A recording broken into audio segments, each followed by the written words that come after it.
Hi students, நம்ம இன்றைக்கி என்ன பார்க்க போகிறோம்னா 10th ஸ்டாண்டர்ட் என்சிஆர்டி மேத் புக்கில் எக்ஸசைஸ் 8.1ல் 4th சம் பார்க்க போகிறோம். Given 15 cot A is equal to 8, find sin A and secant Aன்னு கொடுத்துருக்குறாங்க. ஃபஸ்ட்டு கிவன் என்ன கொடுத்துருக்குறாங்க பாருங்கள், 15 cot A that is equal to 8 அப்படின்னு ஆல்ரெடி கொடுத்தாச்சு. நமக்கு வந்து cot A மட்டும் ஃபஸ்ட்டு வச்சுக்குவோம். cot A is equal to 8/15 இருக்கட்டும். காட்டோட ஃபார்முலா என்னது, நமக்கு ஆல்ரெடி போன கிளாஸ்லேயே படிச்சிருக்கோம். காட்டோட ஃபார்முலா வந்து டேனோட அப்படியே ரெசிப்ரோக்கல் பண்ணோன்னா, டேனுக்கு என்ன ரெசிப்ரோக்கல் பண்ணால் கிடைக்கும், அட்ஜசன்ட் பை ஆப்போசிட். கரெக்டாக அட்ஜசன்ட் பை ஆப்போசிட். இப்போ நம்ம ஒரு ட்ரையாங்கிளை ஃபஸ்ட்டு மேக் பண்ணிக்குவோம். ட்ரையாங்கிளை மேக் பண்ணிவிட்டு இதில் கொடுத்துருக்க சைடு ஏபிசி அப்படின்னு வச்சுட்டோம். ஒரு பர்பண்டிகுலர் சைடு இருக்குது, பிங்கிறது பர்பண்டிகுலர் சைடு வச்சுக்கலாம். அப்போ அட்ஜசன்ட்டோட வேல்யூ என்னன்னு நமக்கு ஆல்ரெடி கொடுத்தாச்சு, இங்கே இருக்குது. அட்ஜசன்ட்டோட வேல்யூ 18 அண்ட் ஆப்போசிட் சைடோட வேல்யூ 15. ஏன்னா இங்கே எல்லாத்துலேயும் எதை யூஸ் பண்ணியிருக்காங்க, ஏவை தான் ஆங்கிளாக யூஸ் பண்ணியிருக்காங்க. அப்போ இதுதான் ஆங்கிள். அப்போ இந்த சைடு என்னது, ஆப்போசிட்டாக இருக்கும். 90 டிகிரிக்கு ஆப்போசிட்டில் இருக்கிறது ஹைப்போடென்யூஸ், இங்கே இருக்கிறது அட்ஜசன்ட்டு.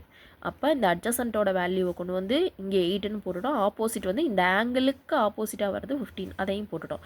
இப்போ நமக்கு என்ன வேணும், இந்த ஹைப்போடென்யூஸ் ஃபஸ்ட்டு தெரிஞ்சிச்சுனா தான் ரிமைனிங் நம்ம கண்டுபிடிக்க முடியும்.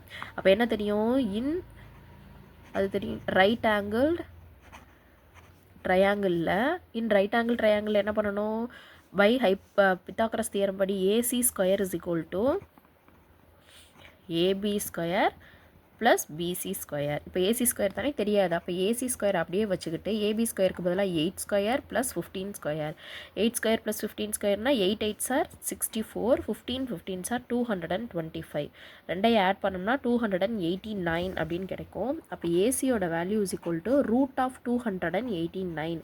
289 2 டைம்ஸ் ஆஃப் 17 மல்டிப்ளை பண்ணால் 289 கிடச்சிரும். அப்போ என்ன கிடைக்கும், root of 17 square that is equal to square and root cancel ஆகி ஆன்சர் 17. அப்போ ஹைப்போடென்யூஸோட வேல்யூ நம்ம கண்டுபிடிச்சாச்சு, தட் இஸ் 17.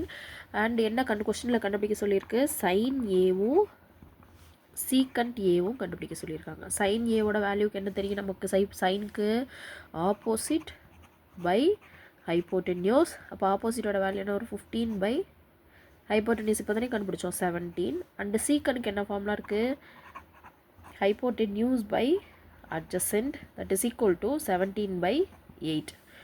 அவ்வளோதான்.